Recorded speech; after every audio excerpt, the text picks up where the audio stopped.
Lisa Carter pressed her face against the small window as the transport ship moved closer to the massive space station. She had never seen anything like it before. The Galactic Academy station looked like a giant metal flower floating in space, with long arms reaching out in all directions. Bright lights twinkled along its surface, and smaller ships moved around it like busy insects. "First time seeing the Academy?" asked the pilot, a friendly alien with blue skin and 4 arms. His name was Captain Zell, and he had been kind to Lisa during the 3-day journey from Earth. "Yes, sir," Lisa said softly. Her voice was quiet, almost a whisper. She had been practicing speaking quietly for months now.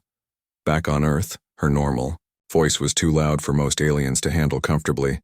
Captain Zell smiled. "You will do fine, young human. The Academy is a good place. They will teach you much about the galaxy." Lisa nodded but said nothing. She was not so sure.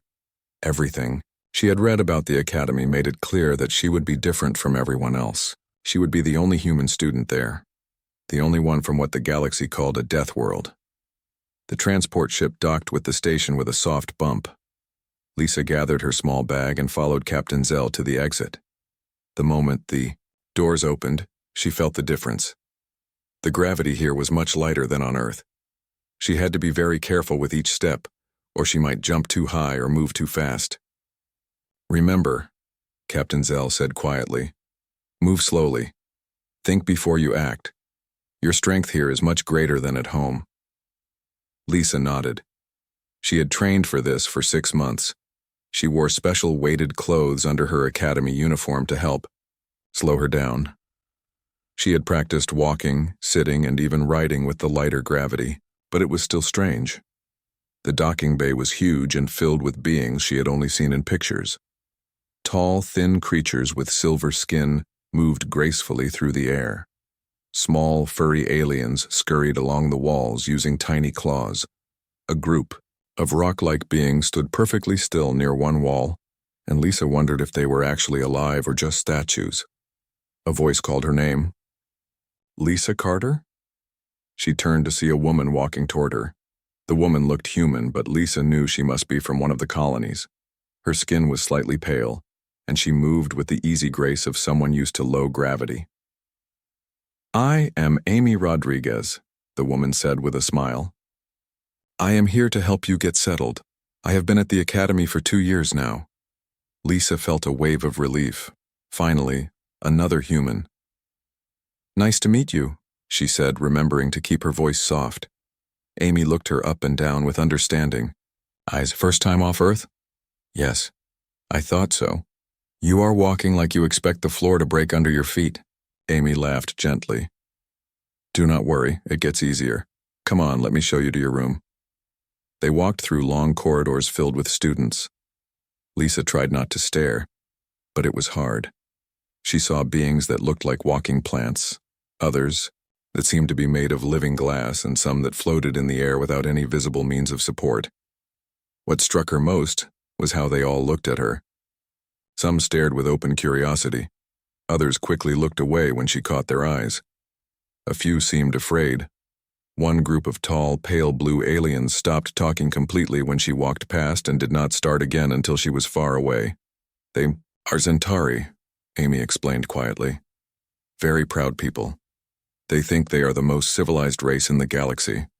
They are not used to, well, to people like us." "People like us?" "Humans. Deathworlders." Amy's voice was matter-of-fact, but Lisa heard something sad in it. "Most species in the galaxy come from peaceful worlds. Worlds with light gravity, gentle weather, no dangerous animals. They evolved to be cooperative and peaceful. We came from a world that tried to kill us every day for millions of years." They reached Lisa's room and Amy helped her get settled. The room was small but comfortable, with a bed, a desk, and a large window that looked out into space. Everything was built for beings much lighter than humans, so Lisa had to be extra careful not to break anything. "The most important thing," Amy said as she sat on the bed, "is to always be in control. Never let them see you angry or frustrated. Never raise your voice. Never move too quickly. They are all watching you, waiting for you to prove that humans really are savage beasts. Lisa felt her stomach drop. Are we? Savage beasts, I mean? Amy was quiet for a long moment. We are what our world made us. Strong, tough, quick to fight when we need to. But we are also smart enough to choose when, not to fight. That is what makes us civilized. The problem is, most aliens do not understand the difference. Over the next few days, Lisa began attending classes. She quickly learned that being a human at the academy was like being a dangerous animal in a zoo. Everyone watched her, but from a safe distance. Her first class was Advanced Interspecies Relations, taught by Professor Zeltar, a tall alien with green skin and large, kind eyes. The classroom was filled with students from dozens of different species, all sitting in chairs that were much too light for Lisa. Today we will discuss the importance of peaceful communication and resolving conflicts, Professor Zeltar began. His voice was soft and musical, like wind chimes in a gentle breeze. Lisa took out her notebook and pen. The pen was specially made for her, stronger than the normal academy pens that would break in her grip. She wrote carefully, trying to keep her handwriting small and neat. Can anyone give me an example of how different species might misunderstand each other? The professor asked. A student with crystal-like skin raised her hand. Sometimes what one species sees as friendly, another might see as threatening. Like how the Corvin people glow brightly when they are happy. But to the shadow-dwelling Nyx, bright light means danger. Excellent example, Crystal, the professor said. Anyone else? Lisa wanted to participate, but she was afraid. What if her voice was too loud? What if she said something that made them think humans were violent? She stayed quiet and kept taking notes. After class, she packed her things carefully. As she stood to leave, she accidentally bumped into her desk. It was just a tiny touch, barely noticeable to her, but the desk slid 3 feet across the floor with a loud scraping sound. The entire classroom went silent. Every student stared at her. Lisa felt her face turn red. Sorry, she whispered. I am still getting used to the gravity here. Professor Zeltar nodded kindly. No harm done, Miss Carter. The maintenance crew can move it back. But Lisa could feel the stares as she left the room. She heard whispers starting behind her. Words like dangerous and uncontrolled and Deathworlder followed her down the hall. At lunch, she sat alone in the cafeteria. The food was strange but not bad. Mostly plant-based dishes that were safe for all species to eat. She ate slowly and carefully, making sure not to bite down too hard on her fork or make any loud chewing sounds. Amy found her there and sat down across from her. How was your first day? I moved a desk by accident, Lisa said quietly. Everyone stared at me like I'd just killed someone. Amy sighed. It will get better. You just have to give them time to get used to you. Most of them have never seen a human before. You are like nothing they have ever encountered. Maybe they are right to be afraid, Lisa said. Maybe I do not belong here. Hey, Amy's voice was firm. Do not let them make you think that. You earned your place here just like everyone else. You got perfect scores on the entrance exams. You speak 4 galactic languages. You know more about interspecies law than most of the other students. You belong here. Lisa nodded, but she was not sure she believed it. She spent the rest of the day in classes, always careful, always quiet, always aware that everyone was watching her. She answered questions when called on, but never volunteered. She moved slowly and spoke softly. She tried to make herself as small and non-threatening as possible, but even her best efforts could not hide what she was. When she walked, her footsteps were heavier than anyone else's, even with her weighted clothes. When she wrote, her pencil left deeper marks on the paper. When she breathed, it was louder than the whisper-soft breathing of most aliens. That night, alone in her room, Lisa looked out at the stars and wondered if she had made a mistake coming here. She wanted to be an ambassador, to help humans and aliens understand each other better. But how could she do that when her very presence seemed to frighten everyone around her? She pulled out a picture of her family back on Earth and smiled sadly. They had been so proud when she was accepted to the academy. Her little brother had told everyone at school that his sister was going to be a space diplomat. Her parents had worked extra jobs to help pay for her transport to the station. She could not give up. Not yet. Tomorrow would be better. It had to be. 3 weeks had passed since Lisa arrived at the academy, and she had settled into a careful routine. Every morning she woke up early and put on her weighted clothes before anyone else was awake. She walked slowly to the cafeteria, ate her breakfast in small, quiet bites, and arrived at her first class 5 minutes early. She always sat in the back row, took notes carefully, and spoke only when asked a direct question. The other students had stopped staring at her constantly, but she still felt their eyes on her whenever she moved. Some had grown used to her presence, but others still seemed nervous when she was around. The crystalline Corvin students would dim their natural glow when she walked past, and the small furry Pixari would scurry to the other side of the corridor. Amy had become her only real friend at the academy. They ate lunch together every day, and Amy helped Lisa understand the complex social rules that governed life among so many different species. Lisa was grateful for the help, but she could not shake the feeling that she was living in a glass cage, always watched, always judged. It was during her 4th week that she first noticed Keth Vorac paying attention to her. Keth was a Zentari, one of the tall, elegant aliens with pale blue skin that Amy had pointed out on Lisa's first day. He was clearly popular among the students, always surrounded by a group of followers from various species. When he walked into a room, conversations would pause as others turned to listen to what he had to say. He carried himself with the confidence of someone who had never been told no. Lisa first became aware of his interest during Professor Zeltar's class on galactic history. They were discussing the formation of the Galactic Council and how different species had joined over the centuries. The council was built on the principle that civilized beings could work together peacefully. Professor Zeltar explained. Each species brought their own strengths to the alliance.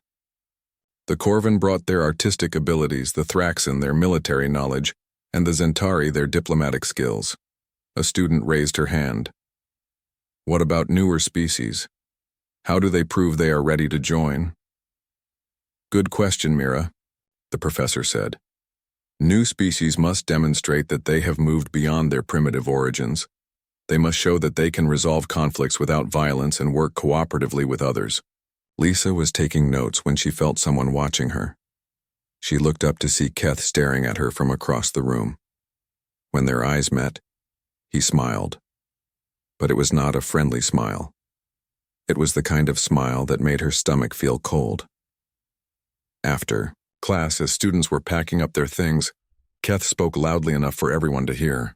It must be interesting to learn about civilized behavior when you come from such a different background. Lisa looked up from her bag. I'm sorry? Oh, I was just thinking about how hard it must be for someone from a death world to understand the way peaceful societies work. Your people have spent so long fighting each other and your environment that cooperation must seem very strange. Lisa felt her jaw tighten, but she kept her voice calm. Humans have been cooperating for thousands of years. We built cities, formed governments, and created art and literature. We wouldn't have survived on Earth without working together. Keth's smile grew wider. Yes, but that was cooperation born from necessity, wasn't it? When faced with constant danger, even the most primitive beings will band together. True civilization comes from choosing peace when you have the power to take what you want by force. Several students had stopped to listen to the conversation. Lisa could feel their attention, like a weight on her shoulders. She stood up slowly, careful not to move too quickly. I think there might be some misunderstanding about human history, she said carefully. We've had great philosophers, scientists, and artists. We've built libraries and hospitals and schools. We've created music and poetry and all very impressive. Keth interrupted. But how many wars did your species fight while building these wonderful things? How many of your own kind did you kill in the name of progress? Lisa felt heat rising in her cheeks. Every species has conflicts in their past. The Thraxan Empire fought dozens of wars before joining the Council. The Corvin had civil wars that lasted for centuries. Yes, but they evolved beyond that. They learned to be truly civilized. Keth's voice was smooth and reasonable, but there was something sharp underneath it. The question is whether a species from a death world can ever truly leave their violent nature behind, or if they will always be dangerous to those around them. The classroom had gone completely silent. Even Professor Zeltar had stopped what he was doing to listen. Lisa realized that this was not just a casual conversation. Keth had planned this, chosen his moment when the most people would be listening. "I believe any species can choose to be peaceful," Lisa said finally. "The choice is what matters, not where you come from." "How noble," Keth said. "I hope you're right, for everyone's sake." As the students filed out of the classroom, Lisa heard whispers following her. She caught fragments of conversations. What he said about death worlds. Never thought about it that way. Maybe we should be more careful. Amy was waiting for her in the corridor. "I heard what happened," she said quietly. "Keth Vorac is trouble. His family is one of the most powerful in the Zentari Republic. He's used to getting his way. What does he want with me?" "I think he sees you as a threat. Humans joining the galactic community changes things. If we're accepted as equals, it challenges the Zentari position as the most civilized species. They've built their entire identity around being the most refined, the most diplomatic, the most peaceful. A successful human diplomat would undermine all of that." Lisa felt tired suddenly. "So what do I do?" "What you've been doing. Stay calm, stay polite, and don't give him any ammunition to use against you." But Keth was not finished. Over the next few days, he seemed to pop up everywhere Lisa went.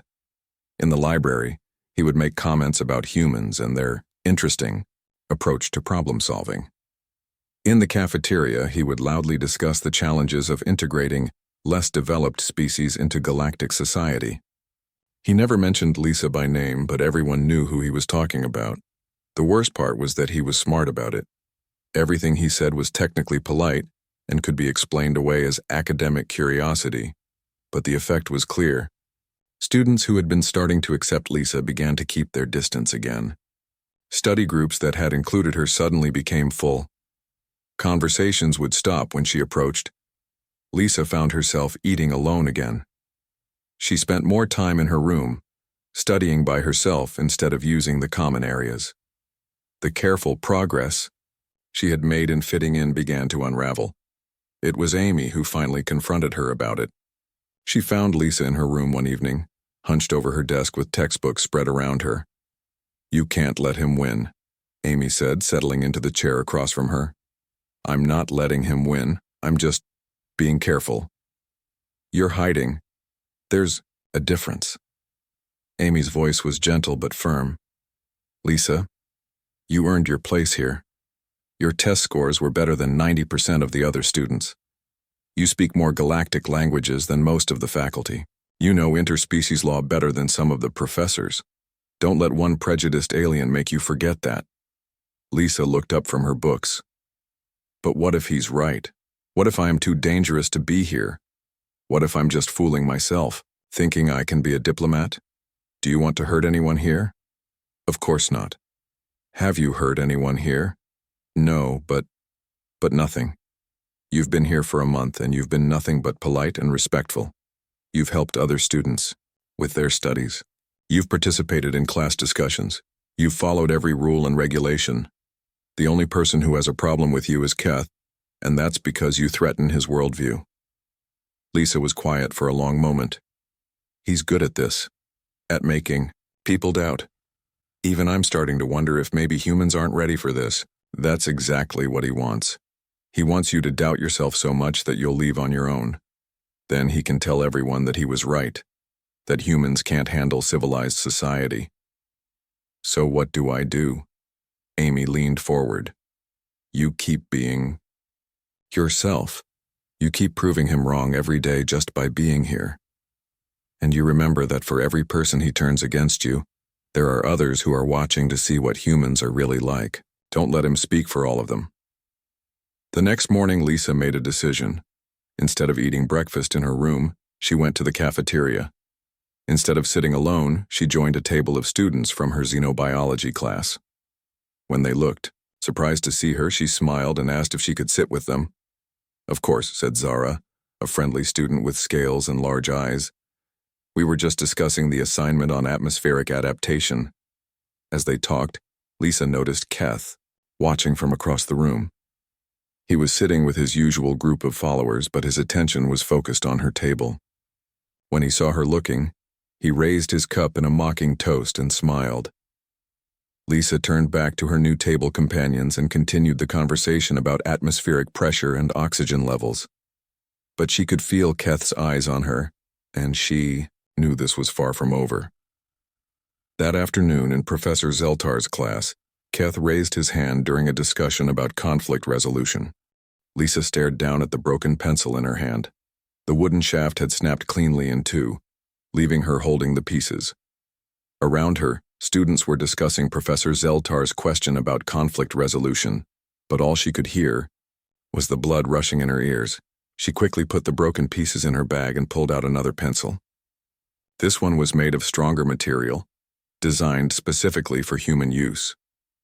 She hoped no one had noticed what happened, but when she looked up, she saw Keth watching her with that same cold smile. "Miss Carter," Professor Zeltar said, "you've been quiet today. Do you have thoughts on how different species can learn to manage their natural responses to stress?" Lisa's mouth felt dry. Every eye in the classroom was on her now. She could feel them waiting, watching to see what the dangerous Deathworlder would say. "I think," she said carefully, "that managing natural responses is something every species has to learn. We all have instincts that helped us survive on our home worlds, but living in a mixed society means choosing when to use those instincts and when to set them aside." "Interesting perspective," Keth said, not waiting for the professor to call on him. "But surely some instincts are more problematic than others. A species that evolved to run from danger has different challenges than a species that evolved to fight everything they encounter." Lisa felt her jaw clench. Humans didn't evolve to fight everything. We evolved to be smart enough to know when fighting was necessary and when it wasn't. That's why we survived. "Of course," Keth said smoothly. "I'm sure your species is very good at making those decisions. Though I have to wonder how reliable those decisions are when you're under pressure. After all, instincts exist precisely because they bypass conscious thought." Professor Zeltar cleared his throat. "This is a fascinating discussion, but perhaps we should move on to the next topic." But Lisa could not let it go. "What exactly are you trying to say, Keth?" The classroom went silent. Using another student's name directly during class was considered rude among most galactic species. It was too personal, too confrontational. But Lisa was tired of the indirect attacks. Keth's eyes lit up with pleasure. "I'm not trying to say anything specific, Lisa. I'm just curious about how someone from your background handles stress. For instance, what do you do when you feel angry?" "I deal with it like any civilized person would." "And how is that?" Lisa realized she had walked into a trap. Whatever she said, Keth would find a way to twist it. If she said she walked away from conflicts, he would call her weak. If she said she talked through problems, he would question whether that worked when someone really pushed her. If she mentioned any form of physical outlet, he would point to it as proof of human violence. "I think this conversation has gone far enough," Professor Zeltar said firmly. "Mr. Vorthak, Miss Carter, please save your philosophical discussions for after class." But the damage was done. Lisa could see it in the faces around her. Students who had been warming up to her were looking uncertain again. The doubt was back, in their eyes. After class, Amy was waiting for her in the hallway. "You handled that well," she said as they walked toward the cafeteria. "Did I? I feel like I just made everything worse. Keth was trying to make you lose your temper in front of everyone. The fact that you didn't is actually a victory." Lisa was not so sure. Over the next few days, she noticed more changes. Study. Groups that had started including her were suddenly full when she asked to join. In the cafeteria, conversations would die when she sat down. Even some of the professors seemed more cautious around her. Keth, meanwhile, was becoming bolder.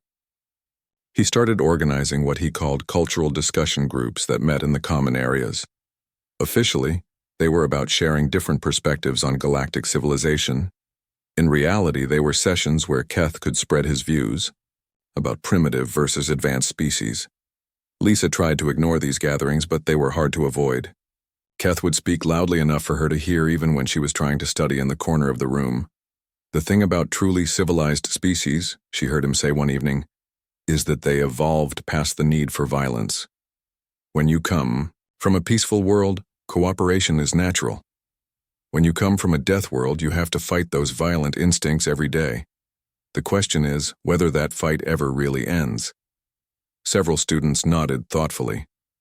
Lisa kept her eyes on her textbook, but the words swam together on the page. But surely, said Mira, one of the crystal-skinned students, any species can learn to be peaceful if they choose to? Can they? Keth asked. Or are they just suppressing their true nature? What happens when that suppression fails? What happens when the stress becomes too much and they revert to what they really are? Lisa closed her book with more force than she intended. The sharp sound made several students jump. She gathered her things and left the room, but she could hear the whispers starting behind her. That night, alone in her room, Lisa stood in front of her mirror and looked at herself. She looked normal, she thought. Just a regular 17-year-old girl with brown hair and tired eyes. But Keth was making everyone see something else. He was making them see a monster pretending to be civilized. The breaking point came during a joint physics and biology class the following week. Professor Valren, a tall alien with multiple arms, was demonstrating the effects of gravity on different species' bone structures. As you can see, the professor said, holding up a model of a Zentari skeleton, species that evolved on low-gravity worlds developed lighter, more delicate bone structures. This allowed for greater agility and grace, but also required less physical strength. Keth, who had volunteered to help with the demonstration, held up his own arm next to the model. The Zentari skeleton is perfectly adapted for our environment. Our bones are hollow, like those of your earth birds, but much more sophisticated. This allows us to move with the elegance that has become associated with advanced civilization. Professor Valren nodded. Excellent example, Mr. Vorthak. Now, would anyone else like to demonstrate the adaptations of their species? Lisa kept her head down, hoping to avoid attention. But Keth had other plans. Professor, he said, I think it would be fascinating to compare the Zentari bone structure with that of a species from a high-gravity world. Perhaps Miss Carter would be willing to participate. Lisa felt every eye in the room turn to her. Professor? Valren looked interested. That would be very educational. Miss Carter, would you mind? Lisa wanted to refuse, but she could not think of a polite way to do it. I suppose, she said quietly. Wonderful. Professor Valren pulled up a holographic model of a human skeleton. As you can see, humans have much denser bone structure, adapted for their world's heavy gravity. Miss Carter, perhaps you could demonstrate the difference in strength between human and Zentari bones? I don't think that's necessary, Lisa said quickly. Oh, come now, Keth said with false enthusiasm. It's just science. Perhaps you could lift something? Show us how human strength compares to other species. Professor Valren was already pulling out a standard classroom chair. This should work. Perfectly. It's designed to support any of our species, so it's quite sturdy. Lisa looked at the chair. To most aliens, it would be heavy and difficult to move. To her, it would be like lifting a paper cup. She could already see where this was heading. I really don't think, she began. Please, Miss Carter, Professor Valren said. This is for educational purposes. I'm quite curious about Deathworlder physiology. Lisa stood up slowly. She could feel the attention of every student in the room. Keth was watching her with barely concealed excitement, waiting for her to make the mistake he had been pushing her toward for weeks. She walked to the front of the room and looked at the chair. It was made of some kind of dense alien metal, designed to be sturdy enough for species with different body types. To the other students, it probably weighed as much as a large piece of furniture. Lisa reached down and lifted it with one hand. The room went completely silent. The chair, which would have taken 2 or 3 alien students working together to move, rose effortlessly in her grip. She held it there for a moment, then carefully set it back down. Thank you, Miss Carter, Professor Valren said, but his voice sounded strange. That was very informative. Lisa walked back to her seat, but she could feel the change in the room. The other students were no longer just curious about her. They were afraid. Keth's face was flushed with triumph. He had gotten exactly what he wanted. After class, he approached her in the hallway. For the first time since she had arrived at the D Academy, they were alone. That was quite a display, he said softly.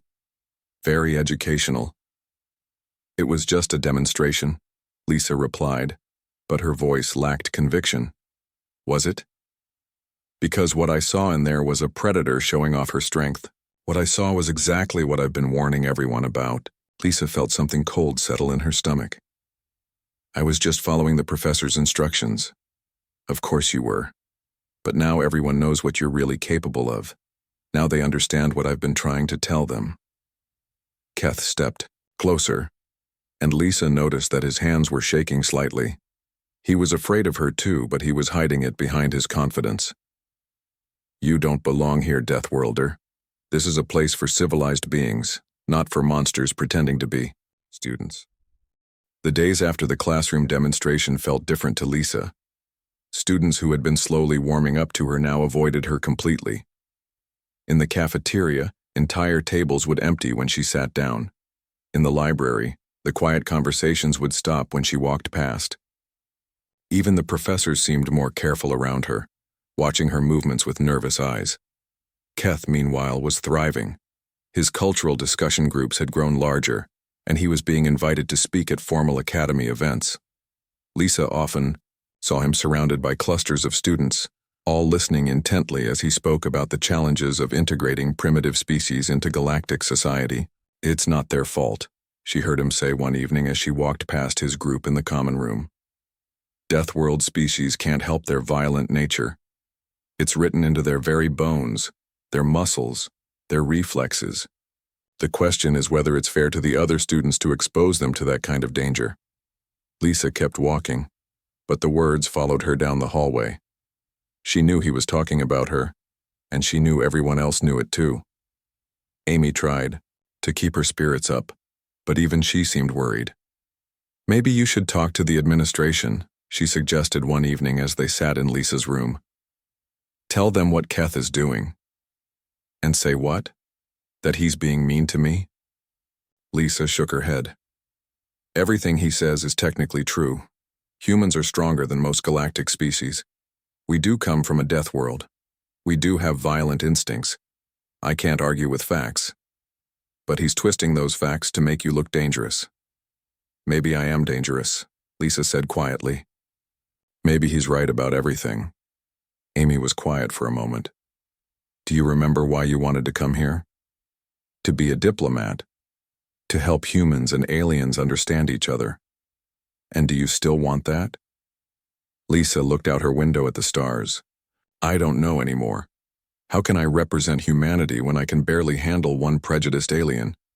Because that's exactly what diplomats have to do.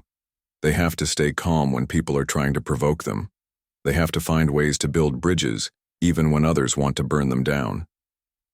But Lisa's confidence was crumbling. Each day brought new challenges, new ways that Keth found to undermine her. He would ask innocent-sounding questions in class that forced her to defend human culture. He would bring up historical examples of human conflicts and ask her to explain them. He would wonder aloud about the safety protocols for having a Deathworlder in classes with more delicate species. The final straw came during the Academy's monthly formal assembly. These were important events where representatives from various galactic governments would visit to observe students and identify potential future diplomats and leaders. For students like Lisa, who hoped to work in interspecies relations, these assemblies were crucial opportunities to make good impressions. Lisa had prepared carefully for this assembly. She wore her best uniform, practiced her posture to appear as non-threatening as possible, and reviewed all the proper greeting protocols for different species. She arrived early and took a seat in the back, hoping to observe quietly and learn. But Keth had been invited to give a presentation.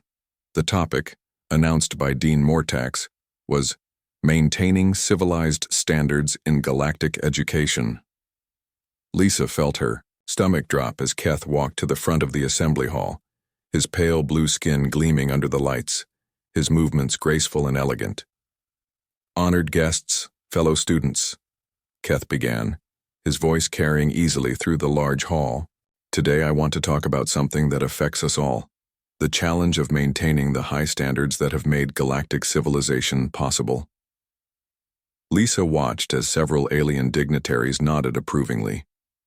She recognized Ambassador Veltara from the Corvin Assembly and Minister Threx from the Unified Colonies. These were the beings who would decide which students were ready for important positions in galactic society. "For thousands of years," Keth continued, "the galactic community has been built on certain principles: nonviolence, cooperation, and the pursuit of knowledge through peaceful means. These principles have allowed dozens of species to work together in harmony." More nods from the audience. Lisa felt like she was watching her future crumble before her eyes. But now we face a new challenge. As we expand our reach into the galaxy, we encounter species from worlds very different from our own. Worlds where violence was not just common, but necessary for survival. The question we must ask ourselves is this: can beings shaped by such environments truly adapt to our way of life? Keth's eyes found Lisa in the audience. She felt pinned under his gaze like a butterfly in a collection. "I'm not suggesting that these species are inherently evil," Keth said, his voice full of false compassion. "They are what their worlds made them: strong, aggressive, quick to resort to physical solutions. These traits served them well in their harsh environments. But do they serve the cause of galactic peace?" Ambassador Veltara leaned forward with interest. Minister Threx was taking notes. "Consider the risks," Keth continued. "When we place beings capable of tremendous physical violence in classrooms with students whose bones are hollow, whose skin is delicate, whose entire physiology is adapted for peace rather than conflict, are we not putting our most precious resource, our young people, in danger?" Lisa felt her hands trembling in her lap. Around her, students were nodding along with Keth's words. She could see the fear in their eyes as they looked at her. "I'm not saying such beings should be banned from education," Keth said reasonably, "but perhaps they need different accommodations. Separate facilities where they can learn to control their impulses without endangering others. Special training programs designed specifically for their unique challenges. Separate facilities." Lisa understood exactly what he was suggesting. Segregation. Keep the dangerous humans away from the civilized species. "The goal, of course, is eventual integration," Keth continued, "but only when we can be certain that these Deathworld species have truly learned to suppress their violent nature. Only when we can guarantee the safety of all students." The applause was thunderous. Ambassador Veltara was clapping enthusiastically. Minister Threx was nodding approvingly. Even some of the Academy professors seemed impressed by Keth's presentation. Lisa sat frozen in her seat as students and dignitaries filed out of the assembly hall. She watched as several alien officials approached Keth, shaking his hands and congratulating him on his thoughtful presentation. She heard fragments of their conversations. Very sensible approach. Safety must come first. Perhaps separate programs are the answer. Amy found her still sitting there 20 minutes after the hall had mostly emptied. "Lisa," she said gently, "we should go." "He won?" Lisa said quietly. "Did you see their faces? They agreed with everything he said. They think I'm a danger to everyone here." He was persuasive, I'll give him that. "But it's not over, isn't it?" Lisa stood up slowly. "You heard what they were saying.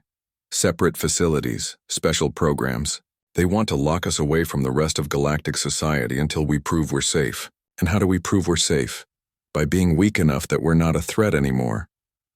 They walked back toward the dormitories in silence. Lisa felt like she was moving through a fog. Everything she had worked for, everything she had dreamed of, was slipping away. As they passed through the main corridor, Lisa saw a group of students gathered around Keth. He was still basking in the success of his presentation, accepting congratulations from his admirers. "The thing is," she heard him saying, "I actually feel sorry for them.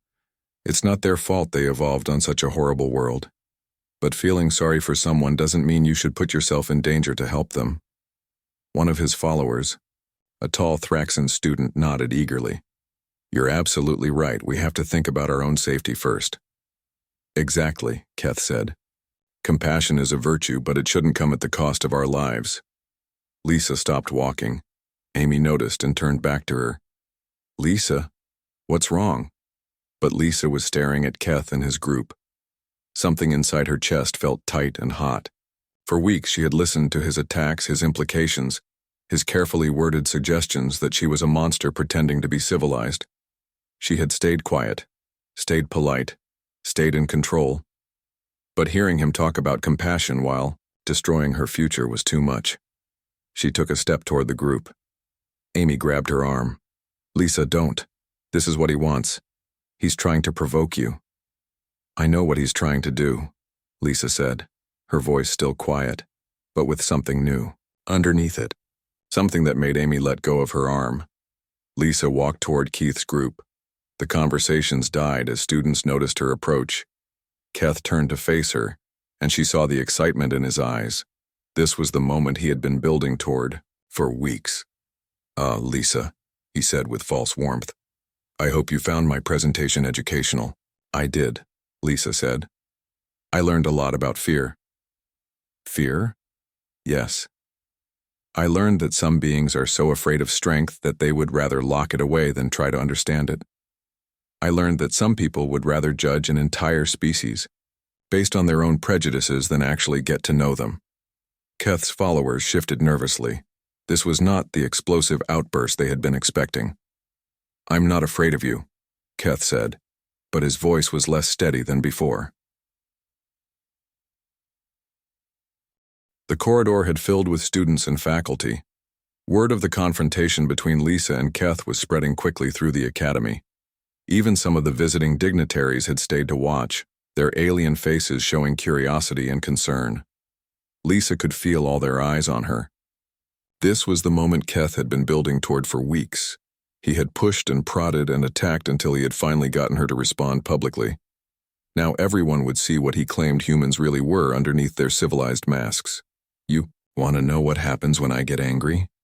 Lisa asked, her voice still quiet but carrying clearly through the silent corridor. You want to see the savage Deathworlder lose control? Keth nodded eagerly. I think everyone here deserves to see what you're really capable of. Lisa looked around at the crowd. She saw fear in many faces, curiosity in others, and disappointment in a few. Professor Zeltar was there, looking worried. Amy was pushing through the crowd, trying to get closer. Several of the alien dignitaries were taking notes or recording the encounter. All right, Lisa said. I'll show you what a human does when pushed to the breaking point. She sat down, not on a chair or bench, but right there on the floor of the corridor, cross-legged, her hands resting calmly in her lap. The crowd murmured in confusion. This was not what anyone had expected. Keth stared at her in disbelief. What are you doing? I'm sitting down, Lisa said simply. This is what humans do when we're truly angry and someone is trying to provoke us into violence. We remove ourselves from the situation. We sit down, we breathe, and we think. That's not, Keth sputtered. You can't just sit there. Why not? You've spent weeks telling everyone how dangerous I am, how violent humans are by nature. But I've been here for over a month and I haven't heard anyone. I haven't even raised my voice until today. So if sitting quietly is what I do when I'm angry, what does that tell you about your theories? Keth's face was flushing darker blue. This is a trick. You're just putting on an act. Am I? Then why are you the one who looks ready to fight? Why are you the one whose voice is getting louder? I'm sitting peacefully on the floor, and you're the one who seems to be losing control. The crowd was murmuring more loudly now. Lisa could hear fragments of conversation. She's just sitting there. He does look angry. Maybe she's not what we thought. Get up, Keth demanded. Face me properly. No, Lisa said calmly. If you want to fight someone, you'll have to find someone else. I'm not interested. This was clearly not going the way Keth had planned. He had expected Lisa to lose her temper, to grab him or shout at him or give him some kind of violent reaction he could point to as proof of human savagery. Instead, she was sitting peacefully while he became more agitated by the minute. "You think you're clever," he said, his voice rising. "You think this little display proves something. But I know what you're really thinking. I can sense it."